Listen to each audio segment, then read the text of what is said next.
outcome of the Supreme Court judgment. What really happened? What are the lessons for our elections and our electoral jurisprudence? It means a lot for those who know, for lawyers and even for non-lawyers, politicians, and those who are interested in politics. There is a significant lesson for our elections, and I'd like you to listen. That's why, out of inconvenience, I had to bring this man, because he's one person. Himself is a lot of knowledge of election and the law. He's Mr. Osage-Uzzi, a very senior lawyer. He headed the legal and the publicity department at INEC. He's the Attorney General of Edo State. He joins us live on the program tonight. It's good to see you tonight. Such a pleasure. Thank you for having me. When I have difficult moments, I don't think of two people but you. Thank you so much for giving me the opportunity to talk to you tonight. But what a day it is for those who know. And what do you think? What do you make of today as the Supreme Court sat on those 8 cases today? Well, I think that it's a very positive day, very good outcome. And from your reports and everything else, there's been a lot of celebration in a sense, not celebration because people won, but because the Supreme Court followed precedents. It followed its previous decisions by and large in all these cases. Recall that after the decision in the presidential election, a lot of angst was directed in the given direction of the Supreme Court. A lot of people were dissatisfied. That deep-set division, mistrust in the judiciary, whether that decision was right or wrong, people had set notions of how it should go. I think this is a redemption of sorts for the Supreme Court. And both on my platforms, on different platforms, legal platforms, technical platforms, I think the discourse has been, well, this is a good thing. This harkens back to the precedents already set, that the parameters for upsetting an election, Court of Appeal was wrong in so many ways when it upset some of those elections. It was correct when it upheld things like Lagos, Zamfara, not Zamfara, Lagos and Bauchi, but wrong in its approach to Plateau and Kano states. Yes, clearly wrong, and harking back that the tribunals were correct and they followed the correct precedents. But the Court of Appeal deviated from that precedence, so their findings were perverse. Their decisions were perverse and had to be upturned by the Supreme Court. You will see the Supreme Court today called out one of their own, who has now been elevated to the apex court, yes. One of those who sat out on the appeal. Yes. It tells you how brutal some of the judgment is today. And I like us to dive straight into it. I mean, you said it looks like the Supreme Court sort of redeemed the image of the judiciary in some sense. And that means a lot, isn't it? For those who say, oh, the judges or the judiciary is being on sale. That angered some of the judges at the Court of Appeal, and the presidential election petition. But let's look at the Kano governorship appeal. I want us to start from there and analyze and dissect it. Yes. What are the facts of the matter, everyone? Let's take a look at it, because I like Mr. Osage-Uzzi to take us to the law classroom tonight and give us a sense of what this means. The Kano case, the facts of the matter, whether the lower court was right in deducting 165,606 from the votes the Independent National Electoral Commission (INEC) announced for the governor, and whether the lower court could determine the issue of party membership. That is one of the facts of the case. The second one is whether Abba Yusuf was a member of the New Nigeria People's Party and NPP as of the time he contested the poll, and the issue of nomination and sponsorship of it is a pre-election matter, and if it is within the jurisdiction of the court. Interesting matters. Indeed. So the first one, deducting the votes, 165,000, which the Supreme Court said, return it. Yes. Basically, I think the Section 71 of the Electoral Act says that on receipt of the ballot papers, the Commission, INEC, should give ballot papers in booklet form to the presiding officers. When they receive those, before they issue it, they have to sign and stamp it. That is to authenticate those ballot papers, to ensure that you don't smuggle other ballot papers in. You don't print your own ballot papers or obtain your ballot papers from elsewhere and smuggle them in. So that is the requirement of the Electoral Act. And according to the Court of Appeal, there were 165, 500 and something thousand were not duly stamped and signed. As a result of that, they said those ballots, those votes were invalid and deducted that. And by the time they recomputed, they now said, sorry, the APC candidate was the winner of the election, not the NNPP candidate. Well, the Supreme Court said, no, it's okay. Yes, there's an infraction. And by the way, that's also part of the INEC guidelines. There's an infraction in the sense that perhaps these things were not stamped and signed by the presiding officers to authenticate them. But did they come from the booklet? Did they contain the logos? Did they contain the stamps? Did they contain all the watermarks and every other security device of the commission? They said, yes, well, they did. The petitioners did not show that these things did not come from particular booklets. So they didn't audit the thing. They didn't bring sufficient evidence to the tribunal to show that these ballots were smuggled in or did not come from the source of those booklets. So the Supreme Court said, having failed to prove that, you cannot invalidate those votes. And as such, those votes must be added to the NNPP candidates. And that's why when you add that, he was rightly returned as having won the election. What do you think is significant? Because Edo and Ondo elections are coming. Yes. And the guidelines of INEC and the Electoral Act, there's a lot of contestation of the guiding of the guidelines of INEC and how substantial it could be in determining this kind of situation.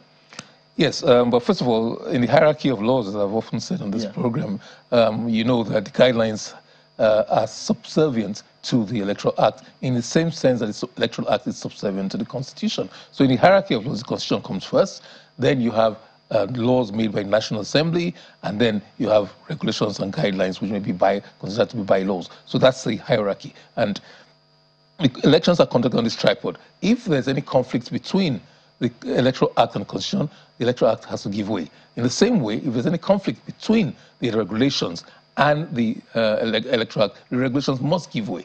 So these are requirements of the Electoral Act.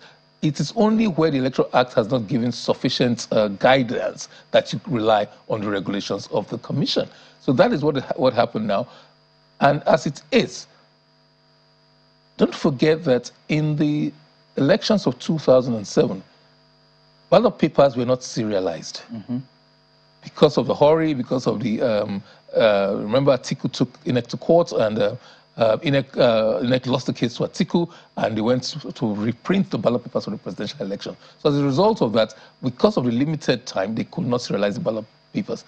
But the Supreme Court, by majority, said, look, even though it's contrary to the Electoral Act not to have serialized those ballot papers, you didn't show how that affected the election. That in itself did not void the election. So this harkens to that. This is akin to what had happened to the 2007 cases where Atiku Abubakar against INEC and Yaradua in those line of cases. So it's not every infraction, technical infraction of the Electoral Act that will lead to an upturning of an election. That reinforces that principle which has been long established. And the other one, whether Yusuf Abba was a member of the NNPP at the time he contested, and the issue of nomination and sponsorship of it, if it's a pre-election matter and if it is within the jurisdiction of the court. I don't think they went to the second question whether he was or he was not a member. But because they determined on the threshold issue that is not a matter for the tribunal, whether it's a member of the court, and in any case, someone from another party cannot go to challenge membership of another party. The party has said is a member, so they're satisfied with that. A lot of cases previously, people tried to say, look, I'm my own party, but I can challenge your primaries of the other party. Recall the Mama Taraba case. We came to the studio and discussed that, and the initial judgment was in her favor in 2015. Yeah. And the Supreme Court said, no, that's not so. You're in one party, you're a voyeur, you're a medicine interloper when you go to do that. If the law was such that you could challenge, that's a different thing. But they tried to draw a distinction to say this is an issue of qualification. Because it's an issue of qualification, you must belong to a political party to be qualified. You must belong to a political party and you must be sponsored by that party. So you have to show or prove that you belong to that party and are sponsored by that party. They tendered the documents from INEC to show that his membership card was there and that the necessary forms were filled by the party. That was sufficient sponsorship. I mean, these are also issues that political parties need to start fixing.